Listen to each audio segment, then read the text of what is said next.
Hello everyone, happy Friday. This is Terry from Homestead. Everyone is welcome to join me. Today we're going to do a little roller session. I'm starting with my AccuBall on my foot.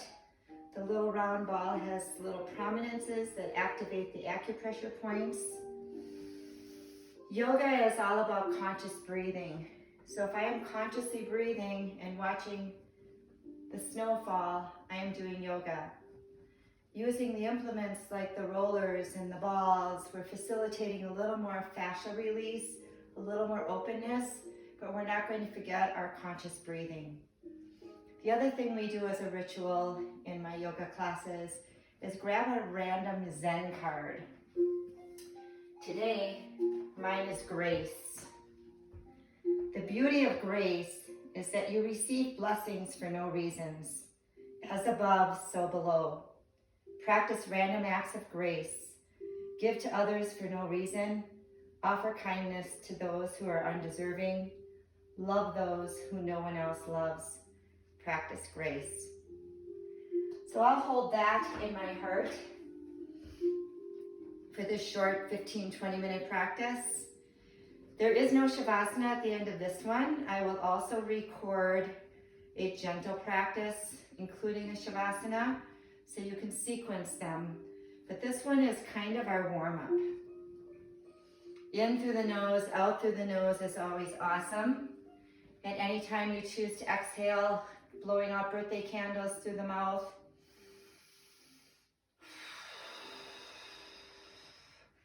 Lengthening the exhalation, eliciting parasympathetic, the slow down part of our nervous system. I can take this AccuBall to any part of my body that needs a little more love and care. I do a lot of energy medicine yoga, activating, pressuring, Qigongying, Tai Chi, yin and yang, moving energy, whatever works for you. If that's not in your practice now, be open to maybe just visualizing, noticing what you notice with no judgment inside. Many of us come for the outside of yoga, the stretching, flexibility, strength, but we stay for the internal. In this time of great change, our one constant is our breath. Noticing it, feeling it, being aware of it, embodying it, not running away from it.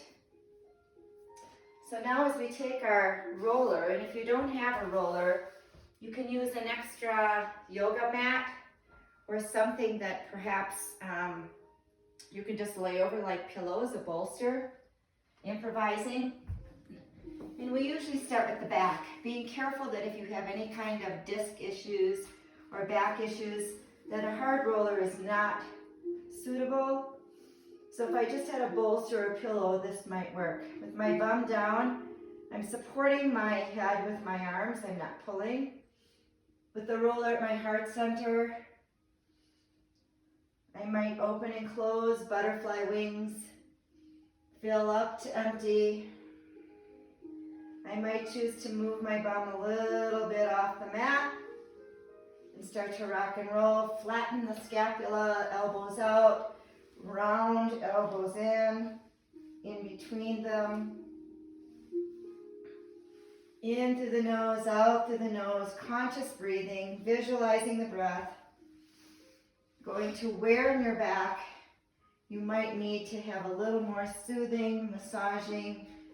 That sticky, icky spider webbing fascia is starting to break up a little bit. I might do a little bit of a bridge into my neck.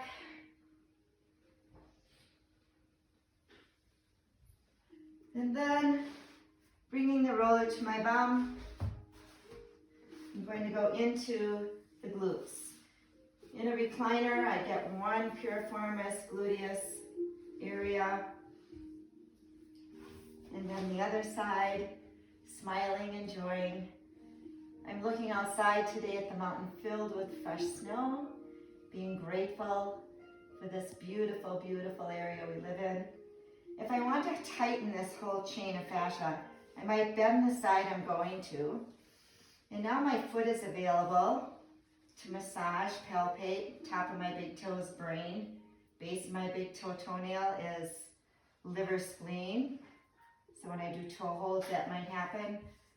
The arch being my spine, kidney, kidney, kidney, spleen is the bunion. And then I might roll it to my hamstrings. First, I'm going to activate my hamstrings by doing a gentle bridge pose and maybe rock and roll just a few inches. My hamstrings will say hello. And then as I extend bum up or down, I now have activated hammies that I might just wiggle jiggle, loosen up a little. I might choose to do a little bit of arm strength. Turning my feet right and left, I get inside, outside, windshield wiper, and breathe. Remember, if you stopped consciously breathing, you've stopped your yoga. And then I might go to the calves. One way to put a little more pressure is to lift my bum a little and maybe bring my knees to a little flexion, inside, outside. I might want to just go right into the belly of that gastroc or thump my Achilles a little. In through the nose, out through the nose. Breathe. Might even grab the mat and move.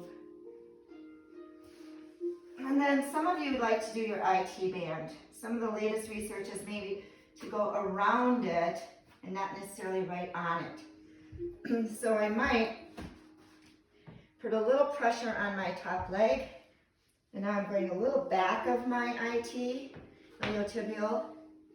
I might go near the knee. I might go near the hip. I might do a full roll into plank. And in the plank, as I go forward and back, right on the belly of my quads, I can even bend my knee and go pretty aggressively. Breathe. But if I go near my knees, I'm going to definitely push some pressure on my feet and on my elbows. And near the knees is where you really need, at least I really need, to offer a little bit of release. And then I'm going to face you for the other side, IT. I recommend those softer roller rather than the hard rollers. We really want to encourage the ability to release, let go. And if it's too tight, there's a tendency to kind of grip. So it's not that I need to feel pain. I need to feel breath moving into tension and allowing tension to release. Then I'll go into the lower legs again, and this time it's a little bit of an ab work. So with my hands approximately maybe one width from my knees, so I go in and out, turning sideways. No need to roll right on the shin. So I want to get the inside and outside of the shins. Beautiful. So now bring the toenails to the roller. I'm going to do a super ballerina stretch. So I'm not in the flexion point. I actually want to take that point out and sit back to my degree of comfort. So I'm releasing where my tarsals, metatarsals meet and my ankles. Maybe I can even reach back. Maybe I can even camel, opening my shoulders. Breathe, smile. And now I will go to that flexion point. And finding my hands again close to my knees. If they're too far away, you won't find success here. Close to my knees. I'm going to try and bring my knees towards my nose, keeping my bum down. So I get a really tight core contraction here. Remember the breath. Fingers wide, spread so that the weight is more on the fingers and on the wrist joint. I may extend and come in. 3, 4, go as many as you'd like. And then I can go right and left. And center. And then find where you're comfortable, ankles or that joint. Sit back into a nice child's pose. Activating the forehead pressure.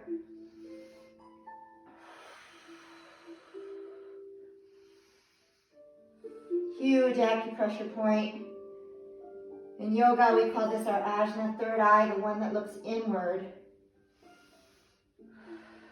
To my soul, my essence, my true self. Bring my hands back. And this next one is a little challenging. I'm opening the angle of the armpit into a handstand. The most successful way to do this is to tuck your chin when your bum goes up.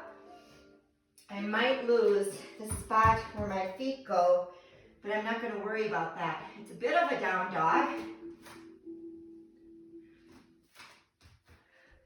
And if I do that from a roll, I do tend to lose where my feet go, but I just keep going even if my knees bend.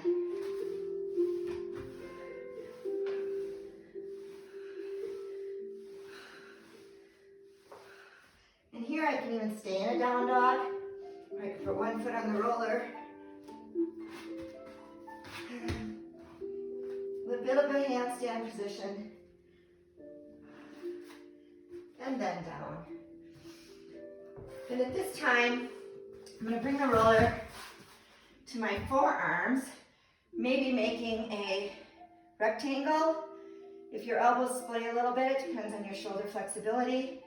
Full disclosure, I did have rotator cuff surgery on this arm a couple of years ago. As I find my plank, and I drive my pinkies down and open the angle, my core automatically contracts. I'm not trying to contract it, it's just happening.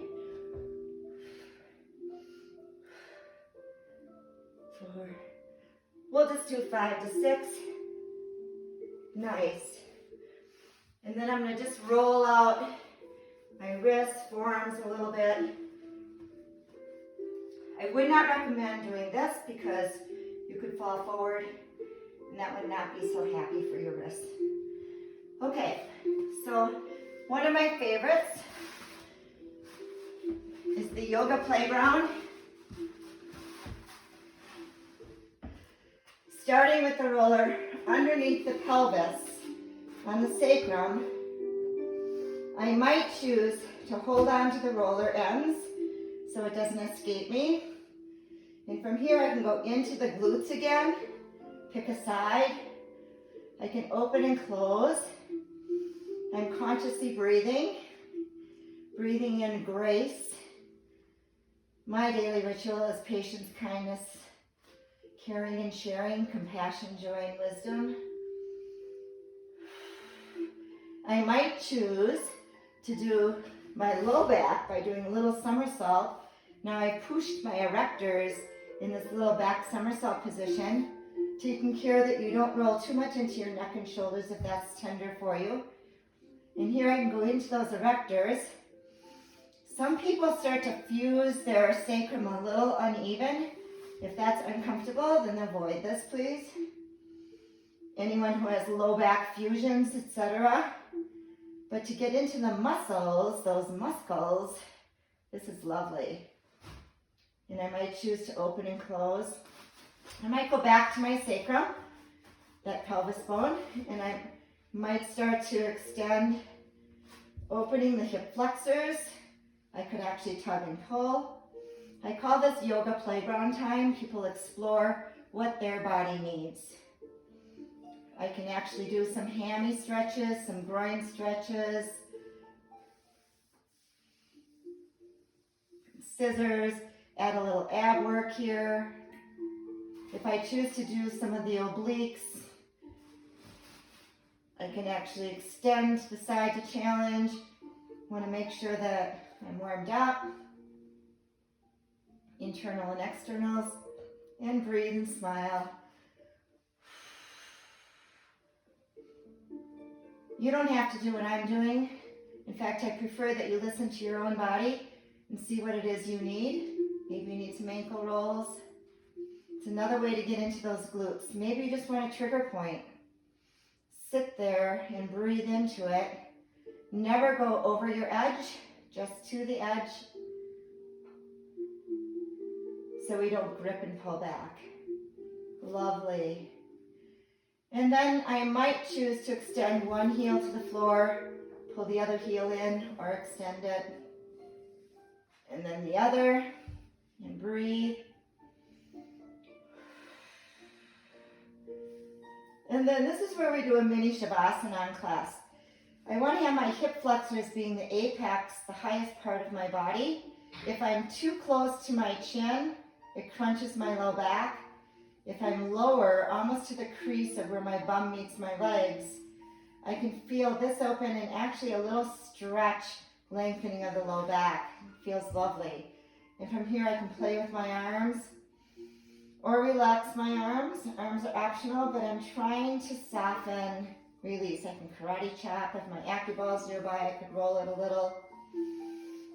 That psoas that attaches to the femur and then to the low back often is where we have issues in our low back from sitting, running, hiking, biking. So opening this, the anti-sitting pose. I might choose here to go through my acupressure points. So I can tap and or breathe, encouraging right between my eyebrows. One breath, pull out to my temple sides. Some of us actually self-soothe here and always have. My stomach meridian, the eye socket bone. I do above and below the lips together. You can separate them. This tends to be my soothing point. And then crossing my arms below my collarbone, I'm hooking up right and left hemisphere. I get into my K27, kidney 27, oxygen buttons. They might be tender. I might massage, I might thump. I might do the whole area, get into the lymphatics. And then Tarzan thump on your CPR sternum, get your thymus immune system going, or fist it. And then peeking or beaking your fingers, your spleen meridian. Doesn't have to be hard. Even if you don't have a spleen, go to the meridian. One of you I know left yours on Keystone Mountain. And then I like to stir my dantian 2 inches below my belly button, my energy point, that Buddha ball of chi. Stir my energies, control them. And then from here I'm going to come out, bring the roller underneath to go into I formation. So in this I formation, my very favorite is to get into this occipital ridge where your skull meets your neck. I call that the electrical substation. All the energy from your spine and your brain all meet there. We sometimes get tension there. So as I roll back, I'm going to try and put the edge of my roller right in that occipital ridge.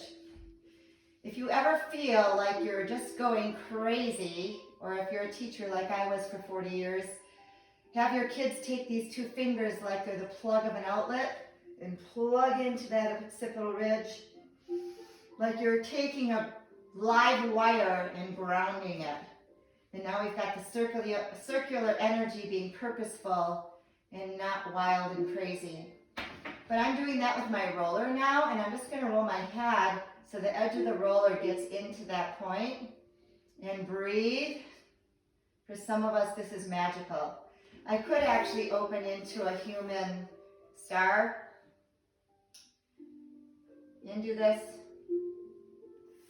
And then for the purpose of moving on, at this point my head must meet the mat as I go into bridge. My head is supported on the mat. Now the edge of the roller is right at the top of my shoulders, into my rhomboids, into that place that's sometimes hard to self-massage. And I'm moving my body side to side, and I am in nirvana. Beautiful. I could do that for several more breaths, but we're going to move into now my head and bum are all on the roller. So here I'm just gonna put my feet wide enough that I can rock side to side and get where I need to. Some people like to articulate their spine on the roller and feel the pressure. So curling up and rounding down, sitting up, pelvic tilting. It's all good. So now fingers on my ribs, elbows on the floor. I feel my ribs open and close. And then I find neutral. Neutral does have a little space, the natural arch in my low back. And I bring my right foot up to 90, 90, 90, 90 hips, 90 knees, 90 ankle. And then my right joins. And I breathe. And now because I'm on an unstable surface, my core is holding me on as I might try and just lift my elbows a little. I notice that my ribs do not open and close because my fingers are gauging that my ribs stay stable. Inhale, exhale, I might choose to drop one heel, tap or hover, and I might try the other. I'm breathing, I'm smiling. I might try both. The only angle opening is my hip angle. Knees and ankles stay. And now I can try the same thing, trying to lift my elbows off. And this is where in my high school class, kids would be falling off their rollers because they're really challenging themselves. So if that happens to you, good. You're trying hard. Or I could try alternating. Nice. I'm going to put my feet flat. And the wider my feet are, the more stable I am. More challenging is together. So together, I'm going to reach up. And asymmetrically, I open, which is a little harder than symmetrical. Using light weights is also nice. I could try the same thing with the leg up. Your choice, but this is more about rolling out than it is our strength. So I'm going to go back into just a little bit of rolling side to side. Inhale, exhale, breathe. And then I might choose to do a few bridges to pressure between my shoulder blades. And then lowering down vertebrae by vertebrae. The next time I go up, if I lift my heels, I have more space to lower. Awesome. You can sit up, but my favorite way to get off is just to roll to one side and let the roller come off. So we've been playing with a little bit of, instead of grabbing a strap, just using the roller behind the hammies. You could strap your foot, and depending on how flexible you are, you might even be able to bring the roller up higher. Or one leg, we found that if you use the knee, you can actually push and pull. Or I can use my ankle, and then to switch legs, I just twist. So playing here with allowing some hamstring, some calf work, or here. Nice. So coming up to sitting. Last one with the roller. I'm going to bring the roller forward again. And this time in my forearm plank, I'm going to bring my feet out to about hips distance, keeping my shoulders square. My hips turn right and left, and breathe. Right and left. I would not recommend doing a side arm because this is just a little too unstable. Okay. Getting rid of the roller for now. If you have a large ball, you can use it for what I call a little bit of a back bend or a bridge pose, depending on how comfortable you are going backwards. So supporting your head and putting it back. I might choose to extend my legs. Full disclosure, I was a gymnast through college, so the back bends are fun for me. If this isn't for you and you don't feel safe, please don't do it. But if I have the apex of my hips up, again, I can release that psoas. I'm just opening front ribs. If I'm a little nervous about that, I can just keep my hands on my head, feet nice and wide, And I'm still allowing this openness. Very important when you come out of this. You never want to go from a hyperextended neck to a folded neck. So I want to use my arms to bring my chin to my head. Then I start to curl using my abdominals. Then I start to extend my legs to keep curling. So I never want to bring that neck from full back and forward without assistance of my arms. Then my favorite, I call this a piece of caramel melting over a caramel apple. Here, I really want to let my head hang and allow my back to round in the other direction. Yoga is about the yin and yang of opposites. Strengthen and release. Open and close. So here I feel a little bit of a forward hang. Here I feel a little more chest opening. Using my feet and my arms so I feel stable. Turn my head to the side.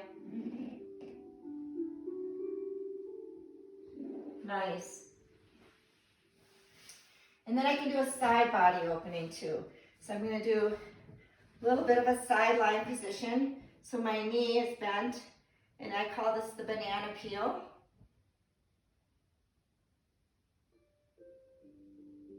If this were a strength class, we could do some curls, but we're trying to just open today. So the other side would be peeling open. The other side, intercostals. I might choose to grab my wrist and pull, might have a bent elbow. I feel stable, I can hold on. Side opening. And then last, I can use a chair or the ball if I have it. And now I have my legs up, so I'm not using musculature to hold my legs together. I can cross my ankles. This is a bit of a waterfall position. If I choose to, I could activate those hammies again by doing a little bit of a bridge first, that inversion, and I could do my Shavasana here. Couple deep breaths. Although we're not going to take a full Shavasana now, we would move into our gentle yoga pose. And before I close, I just want to credit this to my yoga teacher back in Wisconsin, Hope Savara. She actually has many better videos online. You're welcome to look at hers. But she introduced me into moving beyond traditional yoga into using implements, and using implements to accentuate what we want out of our practice, which today was to have more openness. And truth being told, sometimes I just don't feel like doing a yoga practice, and I get my ball out, or I get the roller out, and it gets me to start, and then the start moves into a moving train of just doing a whole practice. So finding something that helps you. The AccuBalls, you can use any kind of ball, but I did get turned on to these because the prominences are perfect for activating acupressure points, which if you've ever mapped your hands or your feet, like in Chinese medicine, goes everywhere. So thank you, namaste. I'm gonna walk to turn this off.